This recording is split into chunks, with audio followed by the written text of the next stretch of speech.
মঙ্গলবার এই 3টি নিয়ম করুন, ধনসম্পদের বৃষ্টি বইয়ে আনবে। প্রথম নিয়ম, কোনো হনুমান মন্দিরে নিজের সাথে একটি লেবু ও 4টি লবঙ্গ নিয়ে যান।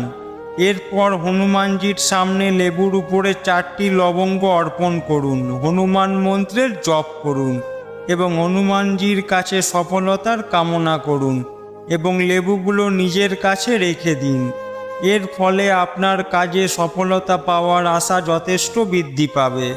দ্বিতীয় নিয়ম, রাত্রে হনুমান মন্দিরে গিয়ে সেখানে একটি 4মুখী প্রদীপ জ্বালান। এর সাথে হনুমান চালিসা পাঠ করুন।